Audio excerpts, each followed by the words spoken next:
Redcoat or redcoat is a historical term used to refer to soldiers of the British Army because of the red uniforms formerly worn by the majority of regiments. From the mid-17th century to the 19th century, the uniform of most British soldiers included a madder redcoat or coatee. From 1873 onwards, the more vivid shade of scarlet was adopted for all ranks, having previously been worn only by officers, sergeants and all ranks of some cavalry regiments. History. The redcoat has evolved from being the British infantryman's ordinary uniform to a garment retained only for ceremonial purposes. Its official adoption dates from February 1645, when the Parliament of England passed the new Model Army Ordinance. The new English army was formed of 22,000 men, divided into 12-foot regiments of 600 men each, one dragoon regiment of 1,000 men, and the artillery, consisting of 900 guns. The infantry regiments wore coats of Venetian red with white facings. A contemporary comment on the new model army dated May 7, 1645 stated the men are redcoats all, the whole army only are distinguished by the several facings of their coats. There had been isolated instances of red military clothing predating its general adoption by the new model army. The uniforms of the yeomen of the guard and the yeoman warders have traditionally been in Tudor red and gold. The gentlemen pensioners of James I had worn red with yellow feathers. At Edge Hill, the first battle of the Civil War, the King's people had worn red coats, as had at least two parliamentary regiments. However, none of these examples constituted the national uniform that the redcoat was later to become. The English redcoat made its first appearance on a European continental battlefield at the Battle of the Dunes in 1658. A protectorship army had been landed at Calais the previous year and every man had a new red coat and a new pair of shoes. The English name from the battle comes from the major engagement carried out by the redcoats. To the amazement of continental observers, they stormed sand dunes 150 feet high, fighting experienced Spanish soldiers from their summits with musket fire and push of pike. The adoption and continuing use of red by most British English soldiers after the Restoration was the result of circumstances rather than policy, including the relative cheapness of red dyes. Red was by no means universal at first, with grey and blue coats also being worn. There is no known basis for the myth that redcoats were favoured because they did not show blood stains. Blood does in fact show on red clothing as a black stain. Prior to 1707, colonels of regiments made their own arrangements for the manufacture of uniforms under their command. This ended when a royal warrant of January 16, 1707 established a board of general officers to regulate the clothing of the army. Uniforms supplied were to conform to the sealed pattern agreed by the board. From an early stage, red coats were lined with contrasting colors and turned out to provide distinctive regimental facings. Examples were blue for the 8th Regiment of Foot, green for the 5th Regiment of Foot, yellow for the 44th Regiment of Foot and buff for the 3rd Regiment of Foot. 1747 saw the first of a series of clothing regulations and royal warrants that set out the various facing colors and distinctions to be borne by each regiment. An attempt at standardization was made following the Childers reforms of 1881, with English and Welsh regiments having white, Scottish yellow, Irish green and Royal regiments dark blue. However, some regiments were subsequently able to obtain the reintroduction of historic facing colours that had been uniquely theirs. British soldiers fought in scarlet tunics for the last time at the Battle of Guenes in the Sudan on December 30, 1885. They formed part of an expeditionary force sent from Britain to participate in the Nile campaign of 1884-85, wearing the home service uniform of the period including scarlet tunics, although some regiments sent from India were in khaki drill. A small detachment of infantry which reached Khartoum by steamer on January 28, 1885 were ordered to fight in their red coats in order to let the Mahdist rebels know that the real British forces had arrived. Even after the adoption of khaki service dress in 1902, most British infantry and some cavalry regiments continued to wear scarlet tunics on parade and for off-duty walking-out dress, until the outbreak of the First World War in 1914. Scarlet tunics ceased to be general issue upon British mobilisation in August 1914. The Brigade of Guards resumed wearing their scarlet full dress in 1920, but for the remainder of the army redcoats were only authorized for wear by regimental bands and officers in mess dress or on certain limited social or ceremonial occasions. The reason for not generally reintroducing the distinctive full dress was primarily financial, as the scarlet cloth requires expensive cochineal dye. As late as 1980, consideration was given to the reintroduction of scarlet as a replacement for the dark blue No-1 dress, and khaki No-2 dress of the modern British Army, using cheaper and fadeless chemical dyes instead of cochineal. Surveys of serving soldiers' opinion showed little support for the idea and it was shelved. Modern use in Commonwealth armies. In the modern British Army, scarlet is still worn by the Foot Guards, the Life Guards, and by some regimental bands or drummers for ceremonial purposes. Officers and NCOs of those regiments which previously wore red retain scarlet as the colour of their mess, or formal evening jackets. Some regiments turn out small detachments, such as Colour Guards, in scarlet full dress at their own expense, for example the Yorkshire Regiment before amalgamation. The Royal Gibraltar Regiment has a scarlet tunic in its winter dress. Scarlet is also retained for some full dress, military band or mess uniforms in the modern armies of a number of the countries that made up the British Empire. These include the Australian, Jamaican, New Zealand, Fijian, Canadian, Kenyan, Ghanaian, Indian, Singaporean, Sri Lankan and Pakistani armies. The Royal Canadian Mounted Police also wear a red serge jacket, based on a British military pattern tunic. Redcoat as a symbol. The epithet redcoats is familiar throughout much of the former British Empire, even though this colour was by no means exclusive to the British Army. The entire Danish army wore redcoats up to 1848 and particular units in the German, French, Austro-Hungarian, Russian, Bulgarian and Romanian armies retained red uniforms until 1914 or later. Amongst other diverse examples, Spanish Hussars, Japanese Navy and United States Marine Corps bandsmen, and Serbian generals had red tunics as part of their gala or court dress during this period. In 1827 U.S. Artillery Company musicians were wearing red coats as a reversal of their branch-facing color.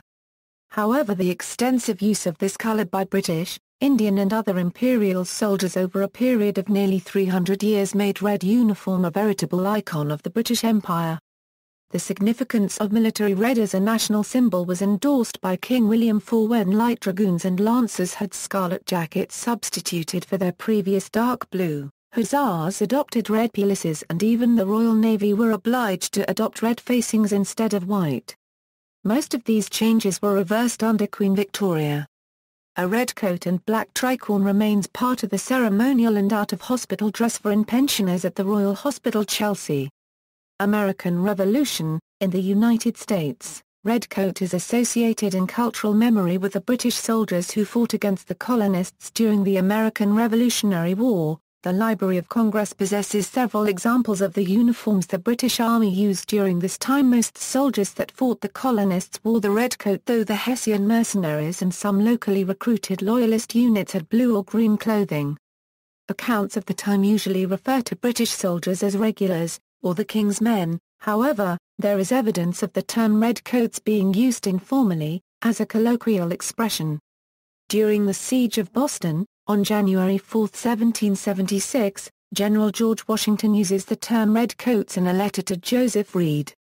In an earlier letter dated October 13, 1775, Washington used a variation of the expression, stating, "Whenever the redcoat gentry pleases to step out of their entrenchments." Major General John Stark of the Continental Army was purported to have said during the Battle of Bennington, "There are your enemies, the redcoats and the Tories. They are ours, or this night Molly Stark sleeps a widow."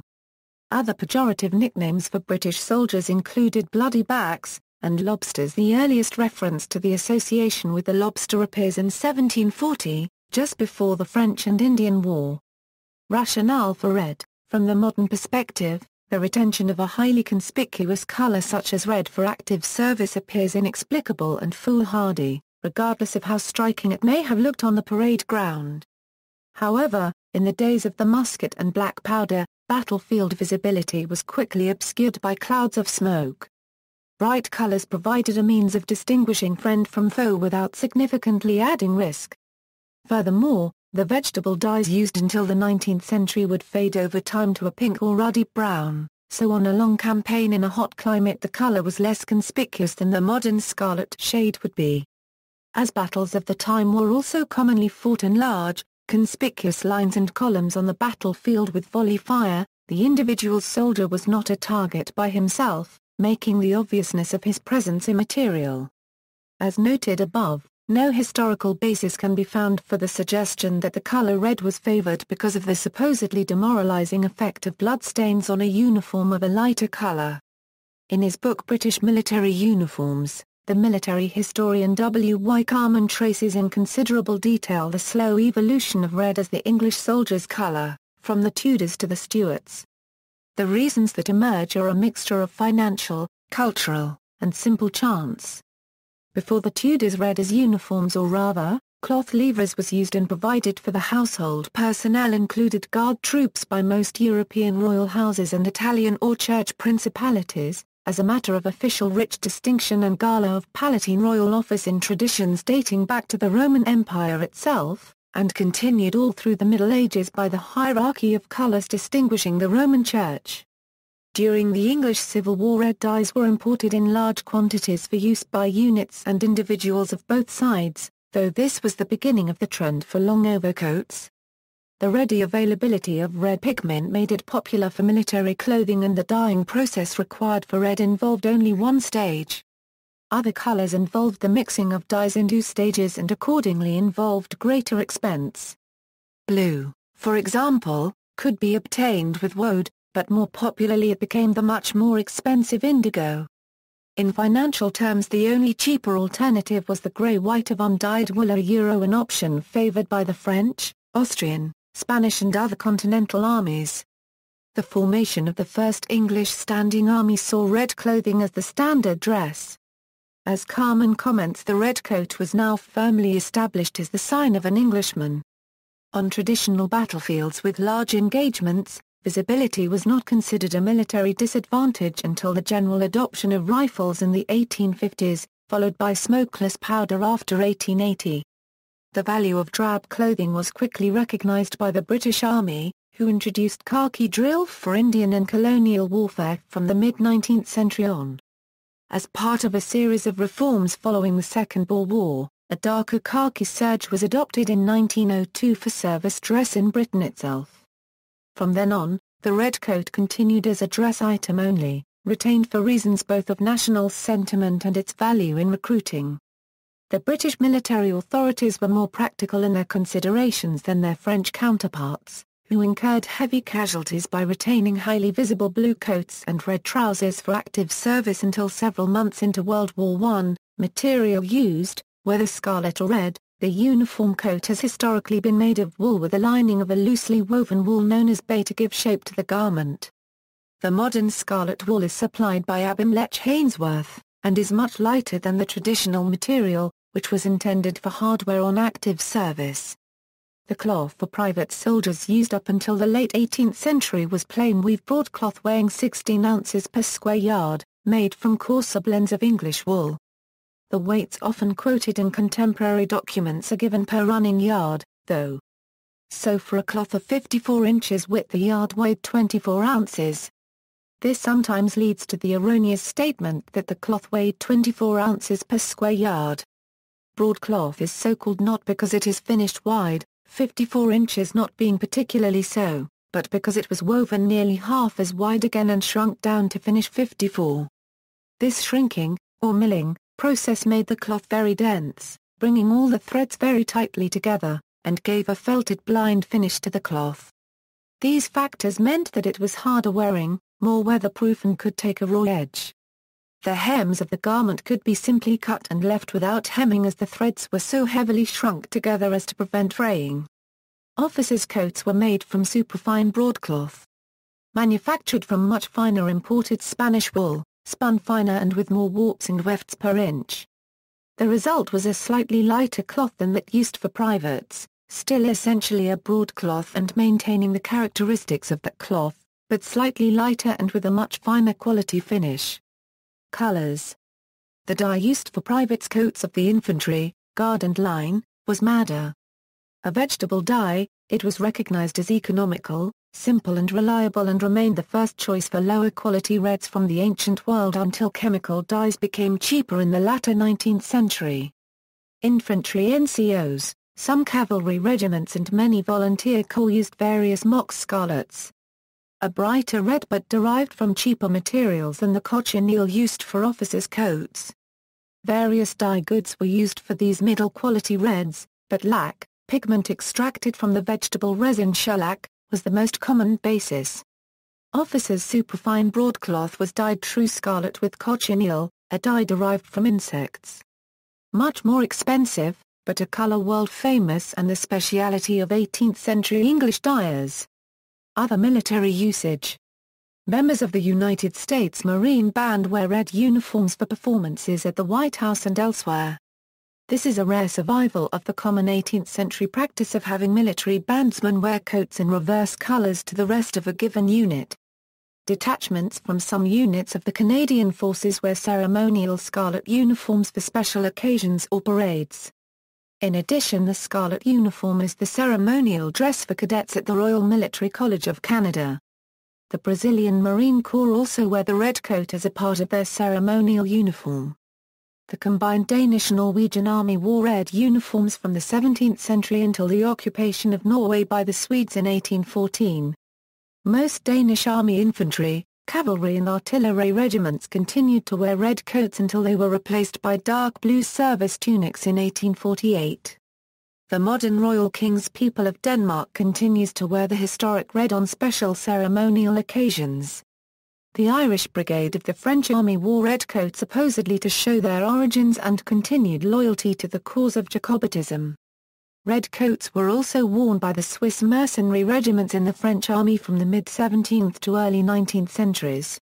Venezuela. At the beginning of the 19th century, the Ejah copyright Cito Libertador, inherited from the British Legion the Red Hussar cavalry uniforms used by the Company of Honor Guard of the Liberator Simon Bolivar. In present-day Venezuela, the red coat is part of the parade uniforms of the Regimiento de Guardia de Honor.